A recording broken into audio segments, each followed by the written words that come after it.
Assalamualaikum warahmatullahi wabarakatuh. Di sini saya Iqbal Nur Cahyo, Prodi Peternakan, kelas C, Fakultas Pertanian Universitas Sidar. Ingin memenuhi tugas yang telah diberikan oleh Bu Mulas, yaitu untuk jawaban soal UTS. Ya, langsung saja. Untuk soal nomor pertama. Jelaskan perkembangan bahasa Indonesia hingga menjadi bahasa resmi kenegaraan hingga saat ini. Jawaban saya, sejarah bahasa Indonesia berawal dari bahasa Melayu yang disahkan menjadi bahasa persatuan ketika Sumpah Pemuda tahun 1928. Kemudian pada tanggal 17 Agustus 1945, bahasa Indonesia dikukuhkan sebagai bahasa negara yang memiliki kedudukan dan fungsi yang paling tinggi. Oke, lanjut nomor 2. Mengapa kita perlu mempelajari bahasa Indonesia pada program studi peternakan? Menurut saya karena dalam program studi peternakan tersendiri, bahasa Indonesia memiliki peranan penting dalam komunikasi serta pengantar beberapa hal yang menggunakan tulisan, baik itu laporan hasil penelitian, laporan apapun itu, artikel, sebagainya, harus menggunakan bahasa Indonesia yang baik dan benar. Kemudian untuk penyusunan skripsi mungkin dan artikel lainnya dalam bidang peternakan. Oke, lanjut nomor 3. Jelaskan alasan bahasa terpelajar tergolong dalam bahasa ragam resmi. Ragam bahasa terpelajar biasanya digunakan oleh siswa atau mahasiswa di lingkungan sekolah atau kampus. Mereka mendapat bimbingan dari guru atau dosen sehingga dalam berbicara mereka bisa lebih mengatur tata bicaranya, bisa dibilang sopan. Ragam bahasa terpelajar umumnya digunakan pada saat kegiatan belajar mengajar sedang berlangsung. Contoh, Reva, Pak, sebelumnya saya memohon maaf, bolehkah saya mengajukan saran atas keputusan ini? Kemudian dijawab oleh Bu Molas, silakan, saran dan kritik sangat saya harapkan. Oke, nomor 4. Apa syarat sebuah ejaan agar dapat disebut baku dan efektif? Jawaban saya, menggunakan tanda baca yang benar, menggunakan huruf kapital yang benar, gagasan padu, hemat kata, logis tidak ambigu, ejaan yang tepat, struktur paralel jelas. Dan nomor 5. Apa yang Anda ketahui tentang unsur serapan dalam bahasa Indonesia? Sebutkan 5 unsur serapan yang digunakan dalam bidang peternakan. Oke, kata serapan dalam bahasa Indonesia adalah kata yang berasal dari bahasa lain, bahasa daerah atau bahasa luar negeri, yang kemudian ejaan, ucapan, tulisannya disesuaikan dengan penuturan masyarakat Indonesia untuk memperkaya kosakata. Contohnya ongol, itu dari bahasa Yunani, yang bahasa Indonesianya peranakan ongol, efficiency dalam bahasa Inggris efisien, kemudian dalam bahasa Indonesia efisiensi, laktas dalam bahasa Inggris, kemudian dalam bahasa Indonesia laktasi, vivipars dalam bahasa Indonesia vivipars, dalam bahasa Indonesia vivipar, inventars dalam bahasa Indonesia inventaris. Kemudian nomor 6, sebut dan jelaskan pola kalimat sempurna utuh dalam bahasa Indonesia. Kalimat sempurna adalah kalimat yang memiliki 3 komponen, yaitu SPO, subjek, predikat, objek, atau SPOK. Kalimat inilah yang paling sering digunakan sehari-hari. Contoh, sayang sedang menanam jagung.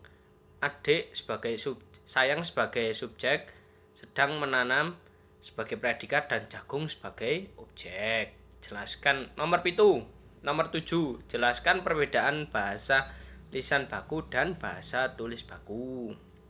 Jawab, ragam bahasa lisan adalah ragam bahasa yang diungkapkan melalui media lisan terkait oleh ruang dan waktu sehingga situasi pengungkapan dapat membantu pemahaman. Ragam bahasa baku menggunakan kaidah bahasa yang lebih lengkap dibandingkan dengan ragam tidak baku. Oke, nomor 8. Jelaskan mengenai ketentuan kohesif dan koherensif dalam paragraf. Apabila koherensif berhubungan dengan isi, maka kohesi atau keterpaduan bentuk berkaitan dengan penggunaan kata-katanya.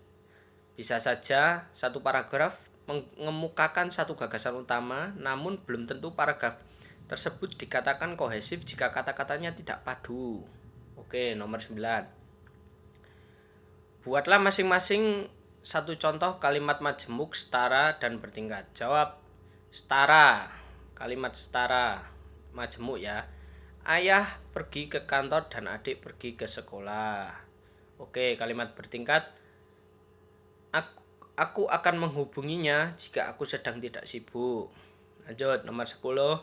Buatlah satu penutup surat dinas dengan ragam resmi. Ini contohnya, demikian surat permohonan ini kami ajukan. Kiranya Bapak berkenan mengabulkan permohonan tersebut demi mendukung pelaksanaan kegiatan Porseni SMA 1 Kota Magelang. Atas perhatian Bapak, kami mengucapkan terima kasih. Kemudian, uraian luas. Buatlah satu genre teks akademik. Ulasan lalu reportasikan jenis karya Anda. Ulasan jawab. Saya mengulas buku rahasia kematian, alam akhirat dan kiamat. Merupakan salah satu buku yang laris dibuat oleh Imam Al-Qurtubi pada tahun 2013. Berkisah tentang cerita-cerita tentang kematian yang dialami di dalam akhirat serta saat terjadinya kiamat. Rian.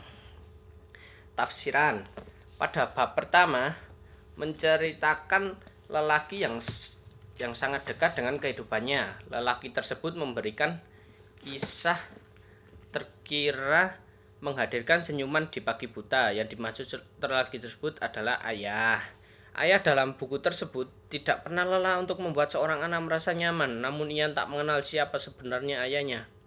Cerita ini diakhiri saat saudara tiri memintanya datang ke Jakarta untuk menuju sebuah pemakaman.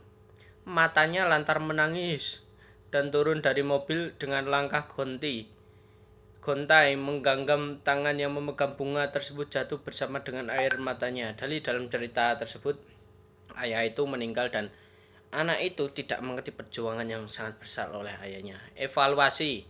Kelebihan dari buku ini adalah bahasa yang disajikan dapat membuat membaca terhanyut. Dalam kisah cerita tersebut, buku ini juga melampirkan beberapa perjuangan anak ibu dalam sayangnya pada buku ini manusia-manusia yang diceritakannya tidak runtut dan tidak jelas dari hasil maupun dari sumbernya, dan masih terdapat salah tulis dan penulisan yang kurang menarik serta sulit dimengerti. Rangkuman. Dengan mengesampingkan beberapa kekurangan yang ada di buku ini wajib dibaca oleh anak zaman sekarang. Saya merekomendasikannya. Buku ini mengajarkan bahwa kematian yang luar biasa dan kehidupan di alam akhirat dan kiamat yang akan datang dialami oleh manusia, kemudian ujian yang imbalannya akan dialami manusia. Oke, terima kasih. Saya Iqbal Nur Cahyo, NPM 191071092, Prodi Peternakan, kelas C, Fakultas Pertanian, Universitas Tidar, mengucapkan terima kasih atas waktu dan perhatiannya. Semoga tugas ini mendapatkan nilai yang bermanfaat, berkah, dan memuaskan. Terima kasih. Wassalamualaikum warahmatullahi wabarakatuh.